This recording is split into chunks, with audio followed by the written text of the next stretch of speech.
ఏం పేరు?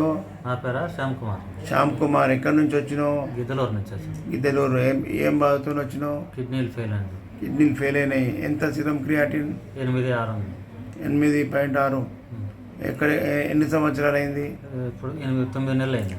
9 నెలల నుంచి ఏం చేస్తున్నావు ట్రీట్మెంట్? ఎట్లా బయటపడింది? ఏ విధంగా తెలిసింది కిడ్నీ ఫెయిల్ అయినట్టు? నాకు వామిటింగ్స్ వస్తున్నాయని చెప్పేసి హాస్పిటల్ పోతే క్రియాటిన్ టెస్ట్ 8 ఉన్నదని చెప్పేసి డయాలసిస్ చేయించుకోవాలి. అచ్చా, వామిటింగ్ వస్తే హాస్పిటల్ పోతే టెస్ట్ చేస్తే బయటపడ్డది. అప్పటిదాకా నీకు తెలియదు? అసలు తెలియదు. ఓకే. అయితే మరి డయాలసిస్ మరి 8 ఉందంటే ఏం చేస్తావు ట్రీట్మెంట్? డయాలసిస్ చేస్తాను. డయాలసిస్ చేస్తున్నావు? చేస్తాం. రోజు వారంకి ఎన్నిసార్లు? 2 సార్లు. అట్లా ఎప్పటిదాకా చేయాలి? లైఫ్లో ఇంకా బతుకున్న నాలుగు చేయాలి. బతికిన చేయాలి.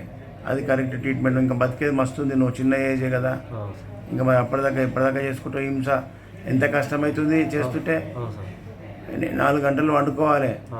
మధ్యలో ఎప్పుడు హార్ట్ స్ట్రోక్ వస్తుందో తెలియదు, బ్రెయిన్ స్ట్రోక్ వస్తుందో తెలియదు. అది ఫిల్టర్ అయినప్పుడు.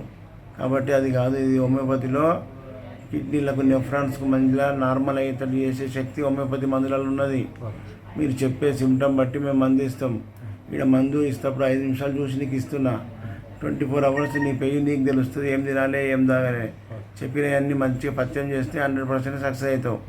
మళ్ళీ తగ్గినాక నీ వీడియో తీసుకుంటా. Okay sir.